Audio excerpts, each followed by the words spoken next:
Welcome to the Dental Marketing Secrets Podcast, where we provide actionable tips, tricks, and tactics that you can apply immediately to grow your practice, to serve more patients, and to leave a greater impact.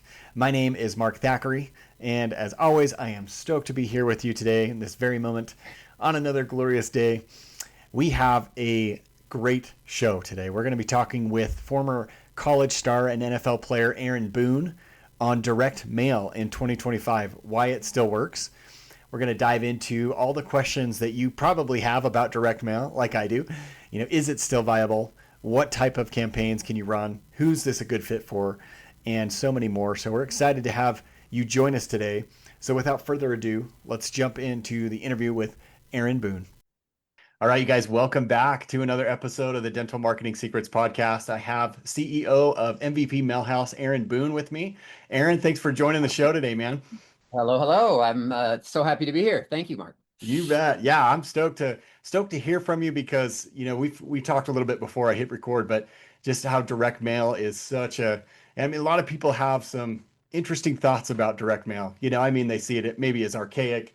They see it as maybe not as viable nowadays, but I also know people too on the other end of the spectrum, a lot of clients that have used it in the past and seen tremendous success from it. So I'm excited to dive into that. But first, why don't you take a minute or two and just tell us a little bit about yourself, your background, and tell us what's going on with the helmets in the back of your picture right there. All right. Well, yeah, great. So yeah, as you mentioned, my name's Aaron Boone. I'm founder of MVP Mailhouse. It stands for Most Valuable Practice. And it also lets me talk a little bit of sports because that's a big part of my background. So I grew up on a goat farm, one of 10 kids. I'm the runt at 6'3", 210. My sisters are big. A hairier knuckle. No, I'm just kidding. My sisters are great. Big family. My ticket off the farm was sports. I actually walked on to a junior college. I was student body president of my high school, so I had a small scholarship to help pay for school, and I walked on and became an All-American. I switched from quarterback to a receiver, and that was kind of my spot. So I played a receiver after junior college. I had offers all over the country, and I chose Kentucky. That's that helmet up here. Yeah. I got to play down in the SEC against all the big boys. It's awesome. LSU, Florida. I led the SEC in touchdowns and against LSU in one game, and in the swamp, just living a childhood dream. Yeah. And then I went up pro. I played pro for 9 years. My first team was the Cowboys. I was actually roommates with Donnie Romo. That was my only claim to fame. I never got rich and famous with that. Don't worry. But I bounced around from the Cowboys, the Bears, the Panthers. I played in NFL Europe. That's another helmet up here. The Berlin Thunder. We won a World Bowl over there, so I got a cool ring for that. And then I played arena football. So Bon Jovi was my boss in Philadelphia, and he would perform at halftime to sell out the stadium. Everyone was coming for him. It was a lot of like 40 to 50-year-old single women. And then once he was done performing, I think they left. That's awesome. It was fun. All right. So 9 years. And then I just did the natural, progression of life from pro football to dentistry.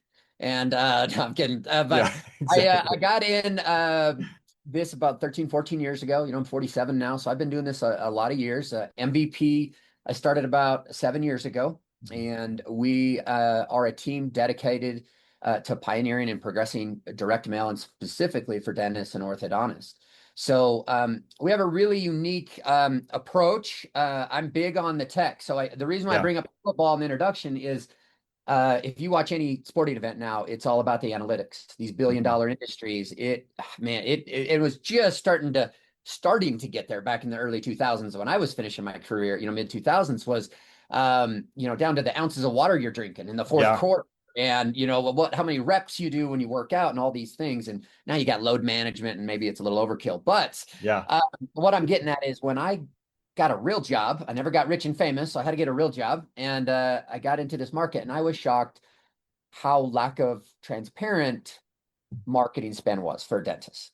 Specifically, meaning they're mailing out 10,000 postcards, and when you call them and said, hey, you ready to mail again, or hey, how'd you think it went, I would always get the same thing. I don't know, let me ask Mary at the front desk. I'd literally docs yell, hey Mary, postcards working across the office.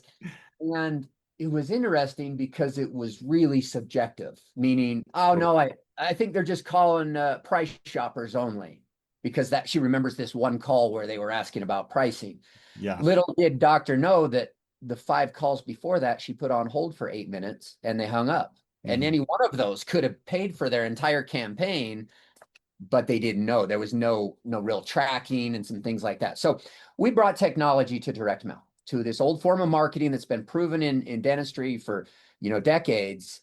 We've brought the modern science to it and the technology and the software to make it more trackable, more targetable, with real results, ROI, rather than guessing you're going to know dollar for dollar.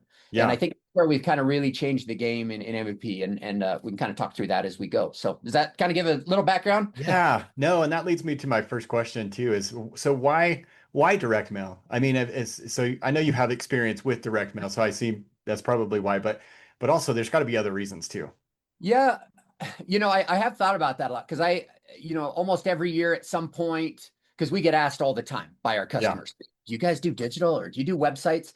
And the reality is we're a one-trick pony. And this is my line. I want to do one thing and I want to do it ridiculously better than anyone else. Yeah. And rather than be when you get into some really big, ad agencies or different things or marketing companies, they typically are really good at one or two things, and then Mhm. the other things they just throw on the plate because they don't want to lose a customer. Yeah. And so my approach is I want to do what we do best. And it's such a different animal than the digital space and the digital ads that you're creating and website creation and stuff like that. Now, there's still some design elements that are similar, obviously, but it's different. You're dealing with something tangible, physical print. Hmm. Personally, I've always felt like I'm kind of my football career, I was always kind of the underdog, the small town kid, the kid off the farm, I was working graveyard through high school to make some money and Right. going to school. And so I kind of like the underdog feel of direct mail too. Yeah. To be- Yeah. No, I love that. And it's funny you mentioned that too. I mean, Aaron, it's just I remember I was telling you beforehand, I kind of got into marketing trying to figure out how to make my photography business work after college, and I actually ended up using direct mail with a ton of success. So I was in the wedding industry, so I worked a lot with vendors, different, venues, wedding planners, things like that. And I put together a newsletter, printed newsletter it was more entertainment than anything else, but I would showcase my work. I'd make them laugh or try to make them laugh a little bit and then just stay kind of top of mind, I mean, and it was like an 8-page newsletter that I'd mail out to these venues, these high-end venues. And it was a great way to generate referrals, and I mean, those referrals were worth, $3,000 to $5,000 a piece. So it was well Oh, worth the spend, but it definitely takes some effort to it for sure. So, but for all those people, I know you get asked this a ton, and you kind of alluded to this as well, but there's a lot of people that when they hear direct mail, they wonder, is this even still viable nowadays? It's 2025. We've got AI and all these things now, this amazing technology and all that stuff, but it's direct. Are people even checking the mailbox anymore? Or is that just considered junk mail? So how do you respond to that? Because I know that's a huge question that I get asked too, from my clients as well. yeah, no, a great question. The junk mail, and I like that because I think even in 2025, and I'll kind of talk over the last I've been doing this 13, 14 years now.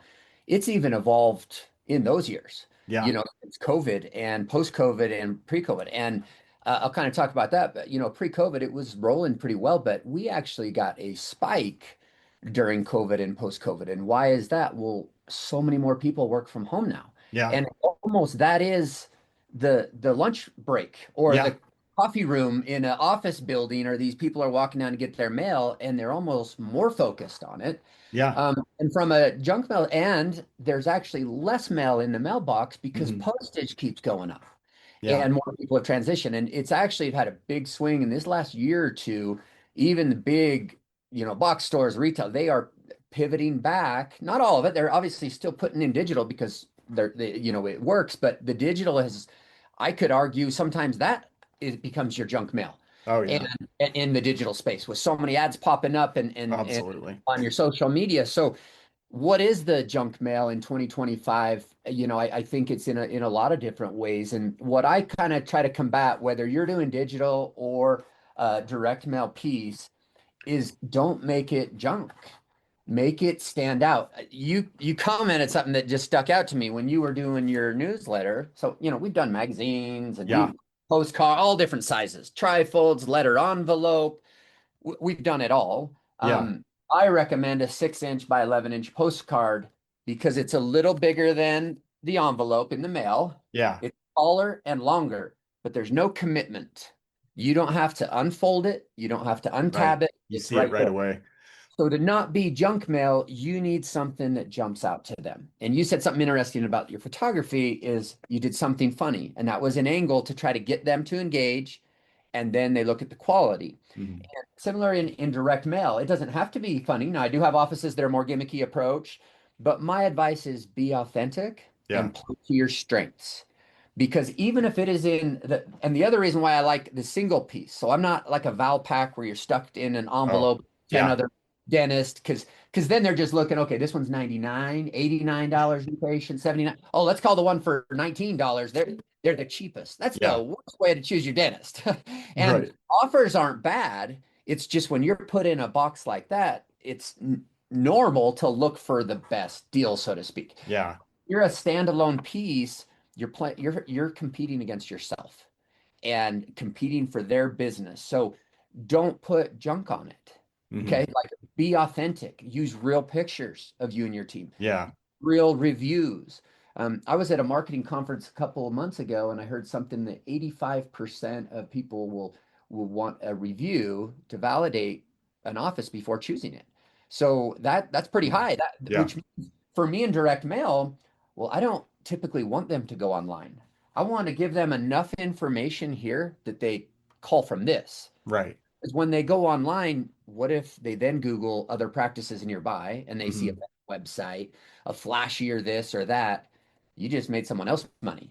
So we Right. actually have to create a capture point here. We like putting reviews right on the card. So it checks that box. Yeah. You have 500 plus 5-star reviews. Let's highlight it on this. Yeah. You want them to Exactly. convert from this, not get lost on the internet and looking for an office a little closer or this or that. So Yeah. anyway. Well, it's answering all those questions that prospects are going to have, and the fewer questions that you answer, the more reason you give for them to go somewhere else or not do anything at all, which is a viable option for a lot of people. They don't do anything because they don't have all the information. And so anytime that you can add that, I totally agree with you, Aaron. I think anytime you can add, especially that social proof, you can start to preempt some of those objections that they have. Do you accept insurance? Do you not? I mean, give them all the information to make a good decision right then and there, and one thing too that I've noticed about direct mail, it seems like the big challenge nowadays in marketing is attention. I mean, you mentioned digital and how that can be very very well easily considered junk mail because they were just bombarded on a daily basis. We don't even recognize that there's, I think this was a study, it was like in the tens of thousands of messages we receive on a daily basis, just through all of our media and stuff like that. We don't even register those, And so I think the real question is, yeah, is attention. How are we able to make it relevant so that it's not considered, like you said, junk? It's speaking to maybe a pain point, maybe their a desired outcome, and then it makes it so much more worthwhile. And that's what's cool about direct mail is you've got that tactile part of it too, where you're touching it, you're feeling it, and it's almost like you're having an individual conversation and you can't just open up a new tab. I mean, you can still on your phone, obviously, but you have to do that extra effort to go and compare and stuff like that. And it's a limited. So my thought on that is, the average, you're going to get a second to 2 seconds. I mean, I'm no Yeah. different than anyone else. When you get your mail, you're standing over the trash half the time Right. and you're looking. But if you understand the marketing behind it and the psychology, and in marketing we call it the reticular activator, Mhm. when you see things that you're thinking about. So an easy example for a lot of dentists, because dentists will say one of the things they say, oh, I don't look at my mail, or I don't look at dental postcards. I get them all the time. I don't look at them. I throw them away. Well, just the fact that you get them it means you Yeah. do look at them. Yeah. But the thing is, they don't mean anything to you because you don't need a dentist. You Hmm. work at a dental office. But think about when you need tires. You start to see every tire shop. Oh, yeah.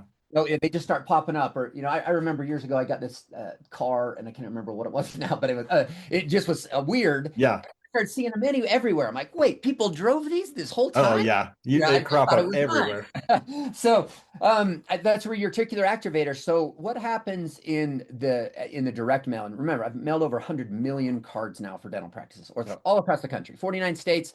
Anyone out in Vermont, please, I'll give you a discount. I just need one more state. But what I'm saying is when you mail your first round, we typically try to have a more of like an introduction. It's more just about us. It's a Yeah. you're creating, you're letting people know who you are, where you are, and then as you come back to them with repetition, you always hear about the importance of repetition in marketing. That first mailing, we expect you to make 2 to 6 times your money. This isn't a loss leader. I don't believe in loss leaders, and I rarely do I encourage just marketing for brand awareness. I do Yeah. think there's a component of that, but my line is I want first downs and touchdowns. Okay, Yeah. first downs are people calling in, schedule an appointment. Touchdowns are when they come in and actually spend money and you make money as a business, Yeah. right? So first downs and touchdowns. But the first round, you're going to get the low hanging fruit. People maybe that day they have an emergency, or they don't have an established dentist, they just moved to the Mhm. area, or whatever it might be. It's the low hanging fruit.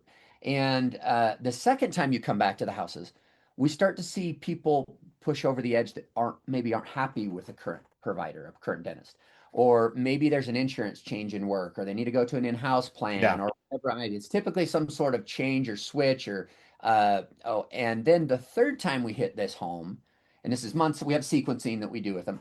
Third time, we typically start to see the bigger cases, but you still get the benefit of those number ones because now you Right. have people that are in the area, or maybe the spouse saw it that didn't see it the first time.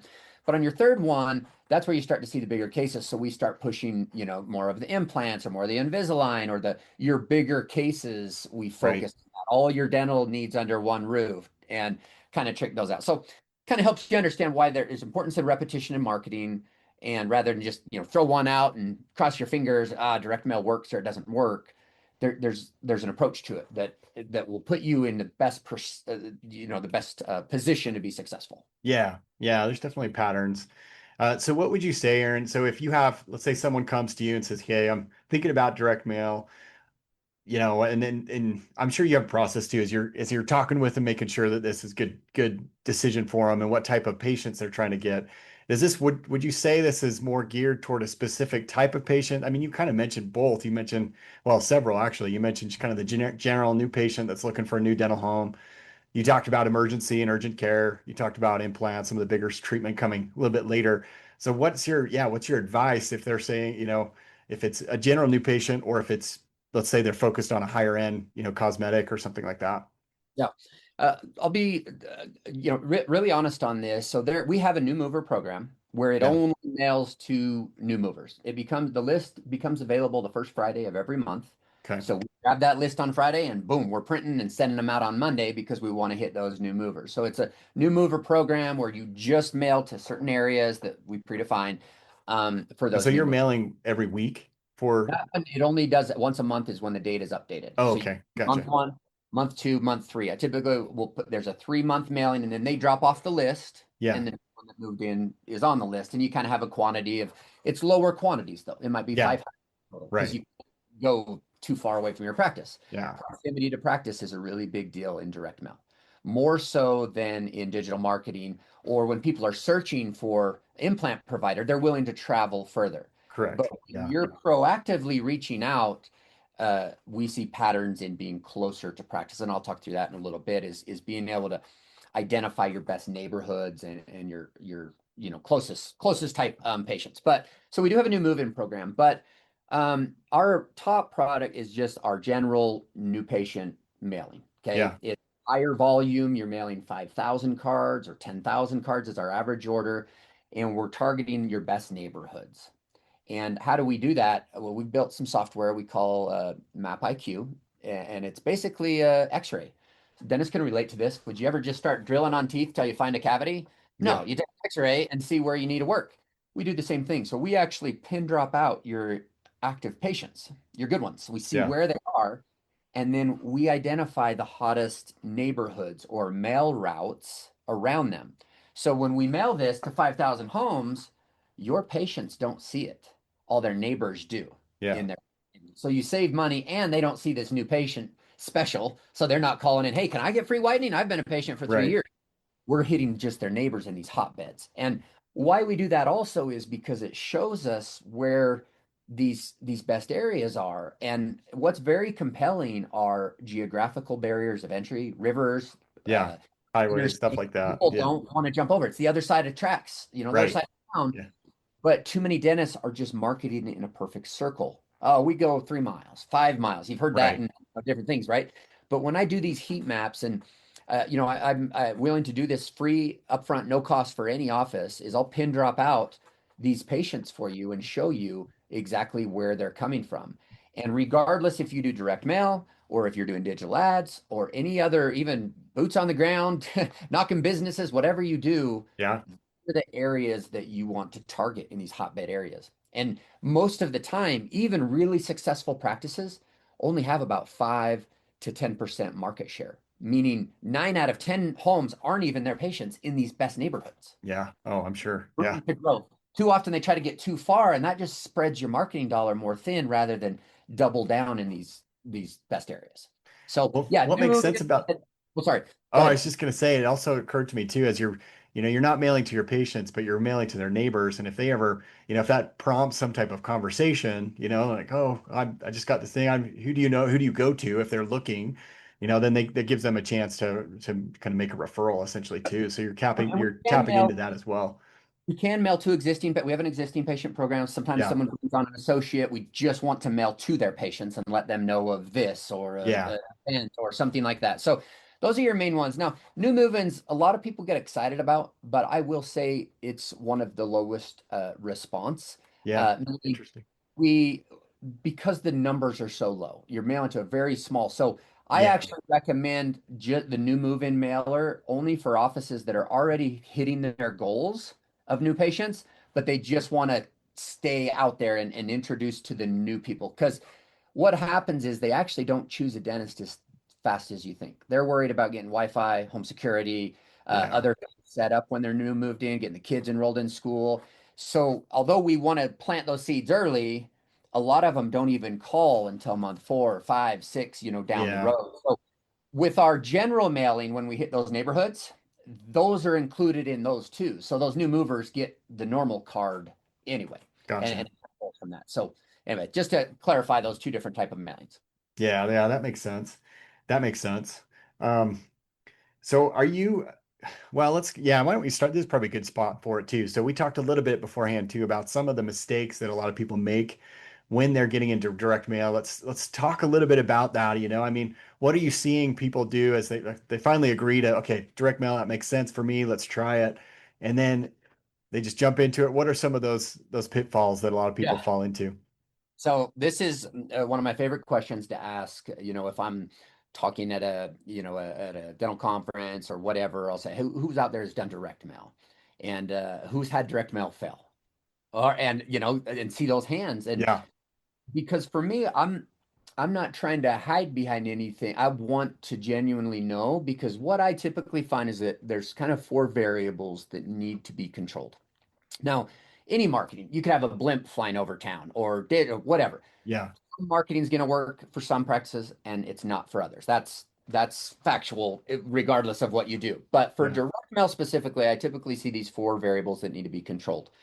So when I ask them, hey, so they'll say, yeah, it didn't work for me. And my first question is, okay, well, what part didn't work? And they typically are kind of caught off guard by that. Because I'll say, well, did you not get calls? Did people not schedule? Did they not come in and spend money? There's a lot of different things there that could Mhm. impact the results, right? So let me break it down real quick. Number one is who you target. And that's where that map IQ is so important when Yeah. we do X-rays. It shows us, it also shrinks down your quantity of mailing because we're able to just target these best areas. And it's really compelling, especially for dentists. Now, if you're a specialist, sometimes it's less compelling because you're getting referrals from other dentists and stuff. But for 90%, 9 out of 10 times when we do this heat map, you're like, that's where I want to mail Yeah. because it's Right. pin drop, pin drop, pin drop in these areas. Okay, so better targeting is number one. Who did you mail it to? But there's even deeper levels of nerdiness that Yeah. I would go into of, okay, what day of the week did the card hit homes? I've found a variance of about 5% if you hit earlier in the week versus late in the week. Hmm. So people are busy a Friday, Saturday. Maybe they aren't thinking about that. The mail's just, they're cleanup mode. But Yeah. hit earlier in the week? Is it sitting on the counter throughout the week? It's pushing and reminding you again and again, Right. and you call. So we do all those things logistically. We don't expect our offices to be, pros at this.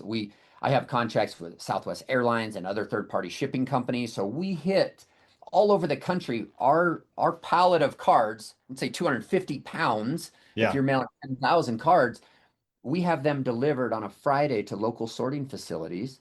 Then they're sorted on Saturday and then in the mail slots for the mailman or woman to grab and start delivering on Monday and Tuesdays. Yeah. So typically, 8 to 9 times out of 10, we're hitting right on those days, which is really hard to do in direct mail. If you've ever Yeah. mailed a letter and understand how hard that is now, quantify that over practices all over the country. That's Yeah. how dialed in we are. And it's really important you're delivering. Okay.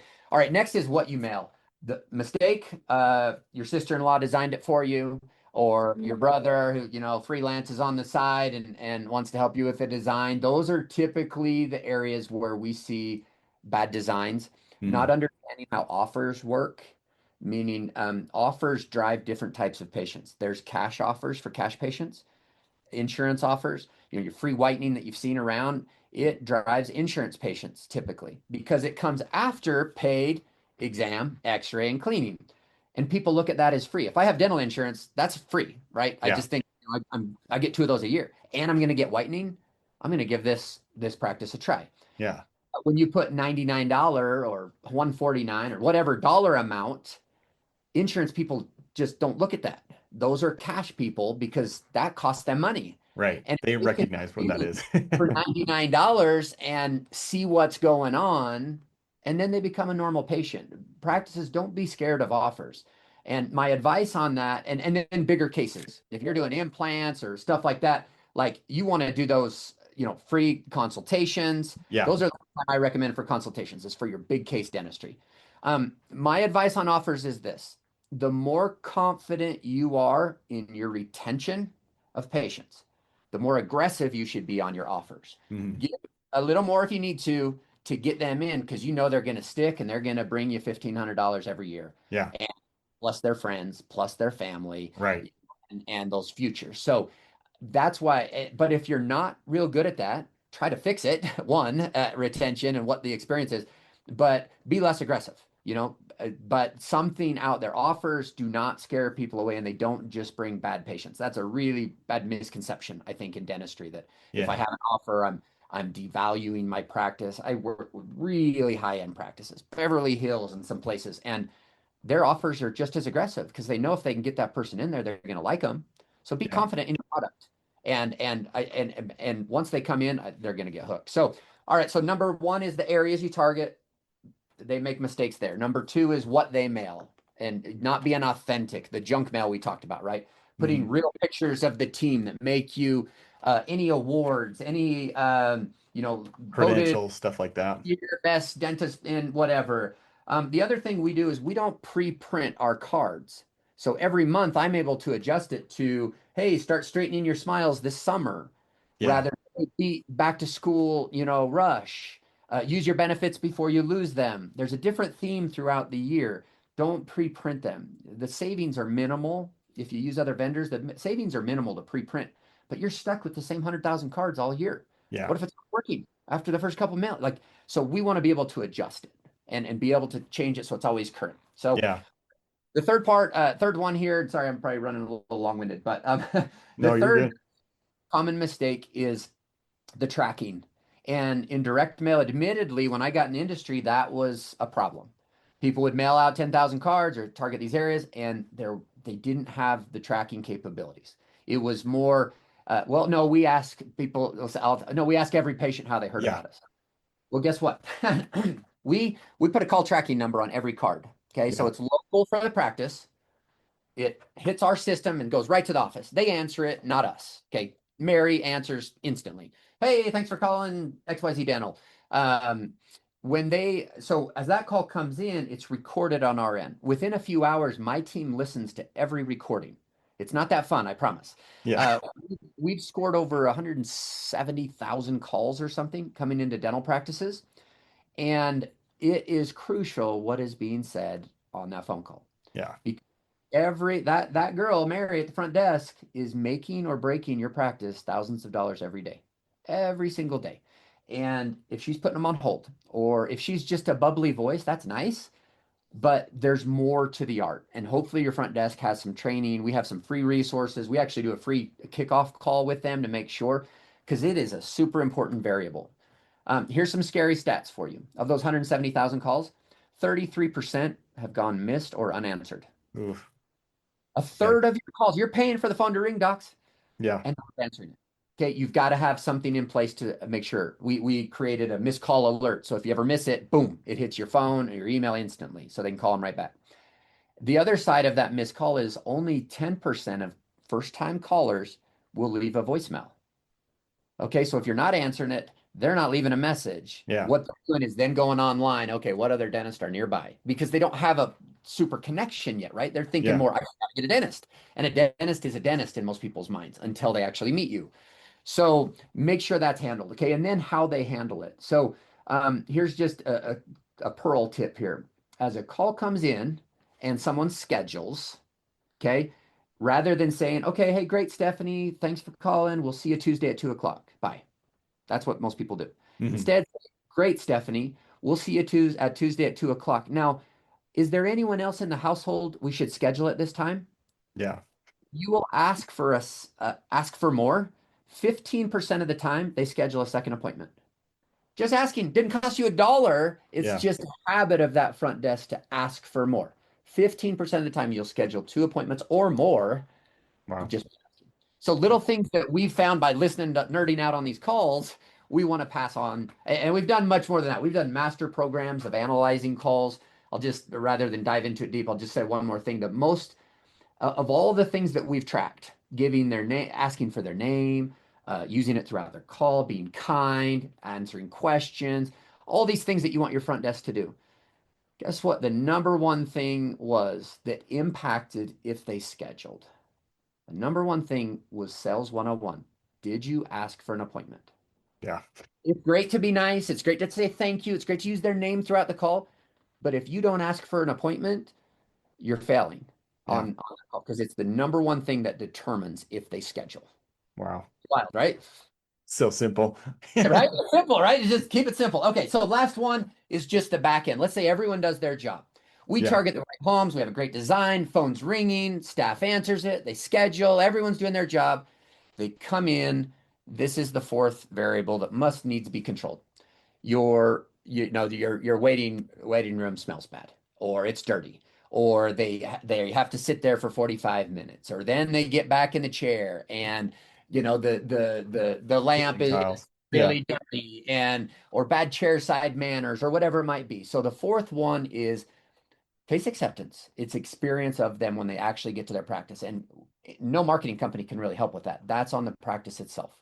Okay. So as we quantify these and we do our audits at the end, we actually match all of these names we hear on the recordings with their practice management software so we can give you a real ROI. Here's another stat for you. Over 30% when your office asks, how'd you hear about us? Okay. And then tags it referral source. That's what it's Yeah. in. Okay. Referral source. We actually did a study. It was with a DSO once, and the number one tag was billboard, and they don't even have a billboard, but it was first on the list Yeah. because alphabetically billboard and Facebook and all these different things. So I'm telling you guys, don't trust that referral source unless you really dive into it. On our calls that we listen to, how'd you hear about us? Most people say, not most, but 30% say website because they're on the website, but it was the postcard they're calling from because It has this the tracking number. nowhere else. Yeah. So the staff thinks they're doing the job. They type in, oh, website, or oh, I drive past your office on the way to work every day. Okay, signage is the referral source. Yeah. They're literally calling from the postcard number.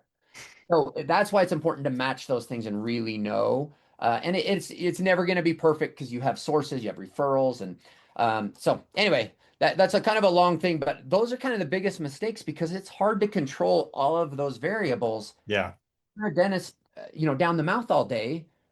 You don't have time to do some of these things, and that's why I really am a big proponent of do what you do best, and find who's best fit for you, whether it's your digital marketer, whether it's a coach or consultant or direct mail partner, whoever you use. You need trusted partners that align with your vision. I want real results. I don't want feel good. Hmm. I don't want feel good. I don't want, hey, because I can say, oh, well, I got you 10,000 impressions. Yeah. They 1,000 homes, right? Impressions are nice. They're kind of like likes on Facebook. It's cool to get liked, but it's just a first down. It's not a touchdown until they Yeah. actually buy something. Yeah, absolutely. You can't take any of that to the bank in the end, you know. That's a great line. I like that. That's what's so important. So I've got two last questions for you, Aaron, then we'll wrap this up. So one is, do you see a difference between, fee for service practices doing direct mail versus insurance based? And then lastly, we just talk about pricing too, because I think that can be when people are looking into it, they might see, might feel a little sticker shock. They might not understand, okay, we're sending this many. What is the return supposed to look like? So talk about investment. But first, yeah, if you wouldn't mind answering, is it work for fee for service as well as insurance? Yeah, in fact, I would say the majority of my practices now are more on the fee for service side, Okay. because when you're accepting insurance, you kind of have a built-in source when people go to their insurance site, and you're one of the many practices. Yeah. Now, if you accept insurance, absolutely, we want to make it easy for them. Like you said earlier, it's just, oh, bam, I see my Blue Cross, or I see my, Delta Yeah. on the card, and it makes it easier. They call in and they schedule. It's a really easy schedule typically. However, more and more dental practices are calling and they're trying to get away. They're trying to get away from the insurances. They're trying to get in the fee for service, Right. right? It's pretty common. Margins are better, all that stuff. So with that in mind, there's some different approaches for fee for service. And I see office transition a lot more to putting these prices. Remember, we talked about these draw cash people, not insurance Yeah. people. They're real dollars. The in-house plan is on a lot of our cards now. Now, this is more in-depth, but more and more offices are adopting an in-house Yeah. membership plan, because they want to keep those fees, right? They want to have their own, they want to be their own insurance, so to speak. And there's kind of different ways to do that. There's a simple line, like, less aggressive is no insurance, no problem. Yeah. And you get those calls. The next is a little more, hey, insurance is low as, 40, $20 a month or whatever it might be. Then this example is actually like really in depth. They lay it all out. It comes with, for $660 a year, it comes with 3 this, 2 this, 1 this, plus 20% off all your stuff. Yeah. So depending on the practice and if they're only, here's the question to ask yourself though, docs, is this is something that always makes me kind of chuckle when I say, hey, what type of practice are you? Oh, we're fee for service only. And then I say, okay, let me clarify that just to make sure. What percentage of your patients do you file insurance on? Oh, 80%. Yeah. 70%. Wait, you think you're fee for service, but you're actually still filing insurance on a lot Yeah. of people, on the majority. So be real with that identity. So, and if you're one of those type of practices that are high, that still have a good percentage of insurance, but you're trying to get over to cash or fee for service, that's great. But I still suggest to have multiple offers on your card. One that will drive cash people, one that will drive insurance people, because you don't want to lose those unless you're really ready to cut them off completely. Yeah. And then the third offer typically is for bigger dentistry. It's your bigger cases, your Invisalign, your implants, your all on fours. You Hmm. get one of those, you just paid for your whole mailing. Yeah. And so those are your bigger cases. But you don't want to scare away someone who needs 4 crowns because they think you only do implants, or you're Yeah. too focused on Invisalign and they think you're an orthodontist and you're not. But you know what I'm saying? So I try to Yeah. keep a little message to attract more of those households too. Yeah. Price. This is an interesting one. So postage has gone up more in the last 7 years or so than I want to say, the margins, and more times than like 80 years before or something. It is crazy. In Yeah. fact, we have another postage increase in July, and Huh. it's really hard as postage keeps going up. That's the only time we raise our price. Even when tariffs are crazy high, or back during COVID when we couldn't get paper shipped in, we ate those costs as a company. But when postage goes, we have to move because that is the biggest cost in Yeah. direct mail. Okay, so what should you expect? What we're able to do, so postage is going up to 78 cents on a Wow. postcard. we're able, and right now it's 73. We're able to design, print, do the heat map, target, print it, address it, buy all the addresses, postage, everything for about 50 cents Wow. Yeah. because we find every possible postage loophole you can. We do more of the work in-house in our warehouse so that the post office doesn't have to do it. So Yeah. they give us a lower postage rate. And by playing by their rules, so to speak, that's why we try to target neighborhoods as a whole. We can take out your patients, but if we'll target that neighborhood, whoop, it's easier for that postal worker to just hit this house, this house, this house, rather Yeah. than one here, one down the street. As soon as you go that, now you're a full stamp no matter what, plus the cost of the design and everything. So most of our packages are a little less than around 47 to 55 cents if you're doing small quantities, Yeah. but our average is right about 50 cents. So if you did the math, if you're mailing to 10,000 homes, Hmm. just under 5 grand to mail to 10,000 homes. Yeah. And if you do 5,000 homes, which is our minimum order, it's a little higher. It's about 28, something like that, about 54, 55 Yeah. cents. That's So awesome. kind of give you a ballpark in there. And then how do you measure success? Because $5,000 is $5,000, right? Hmm. So I like tracking backwards.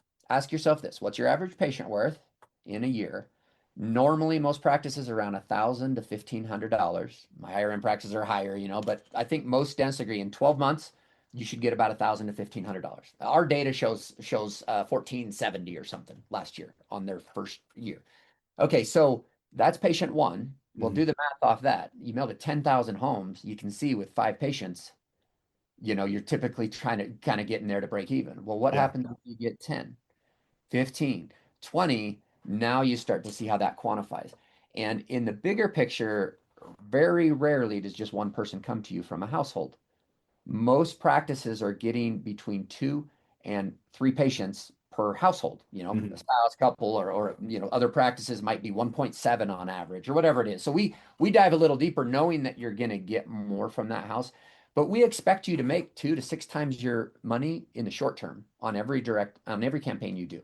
Yeah. So we don't sell just fluff. Like I said, I want it tracked. I want name, numbers. That's why we listen to every call. Hmm. Because at the end of the day, we win together. My offices mail longer and longer with me because they know what's happening. And vice versa. If it's not working, to pull the plug on it. The direct mail's just not working for my area. And Yeah. I think that creates a lot of credibility for us. Go back to pro football. Imagine Jerry Jones, the Cowboys. They're not going to throw touchdowns to me in the back of the end zone if I'm just dropping them all day. Yeah. You're going to stop spending money. You got to stop. It's just madness. Yeah. Well, you got to know as a dental practice when you're putting money into anything, what's happening with that. And I think that tangible approach, the real data, ROI, real dollars you're collecting, is what keeps offices mailing and happy. And honestly, even sometimes when it doesn't work, they're grateful to know rather than waste a year of Yeah. marketing or with a certain type. At least you're going to know for good or bad. So Yeah. anyway, that's my thoughts on that. Oh, I love that. That's awesome. That's awesome. Well, I really appreciate you stepping on, Aaron. This has been great. I think it's been very insightful for a lot of people out there. I know I get these questions all the time too, and it's been helpful for me too. It's answered a number of questions that I had personally. So thank you so much for joining us on the show. Do you just last question would be if people want to get in touch with you, learn more about what you guys do at MVP Mailhouse, what's the best way to do that?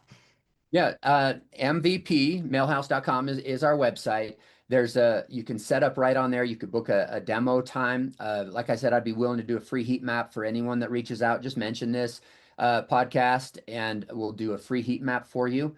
Doesn't matter what practice management software you do, Open Dental, EagleSoft, Dentrix, whatever you do, we'll pin drop out and we'll show you that X-ray where Yeah. you should be marketing regardless of what you use, even if you never use us, no commitment or anything. We put together a proposal for you. We're not trained, sales assassins. We put together, we're like kind of like when you do an x-ray, then you educate your patient. Hey, this is what I see. This Right. is what I recommend. That's exactly what we do. And we typically will do a really conservative approach, Hmm. an average, and an aggressive, depending on how you want to grow and what your budget is and things like Yeah. that.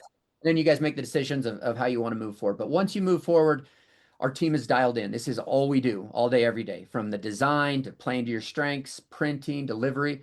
We print every Tuesday. Those cards hit homes 13 days later, Monday, Tuesday. So we're like really dialed in on those things. And just one last comment for Dennis. One of the things that I really enjoy as a marketer, and I'm sure you do as well, is we we really take a lot of pride in the success. Meaning we fit when we get a 5-star review from one of you guys, or you just say, "Hey, thanks, this is awesome." Or Yeah. one of my favorites is when a new doc's able to leave their associateship to be full-time in their practice because they're just one day or 2 days.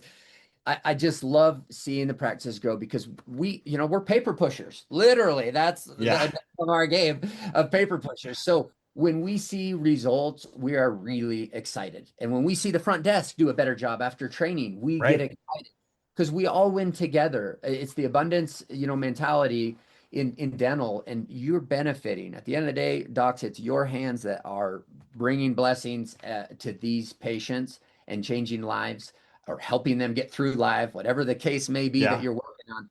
And we get a lot of pride in that here. So we like being a part of that success story. And anyway, I just appreciate what all the dentists and all the dental offices out there in the world do. It's not a lot of people's favorite place to go, but we make it good. We make it the best we can. So. Yeah. Well said. Well said. I couldn't have said that any better. Oh, well, thanks again, Aaron. Yeah, we really appreciate you having on the show today. Awesome. Really appreciate it, Mark. Thanks so much. Thanks for joining us today, my friends.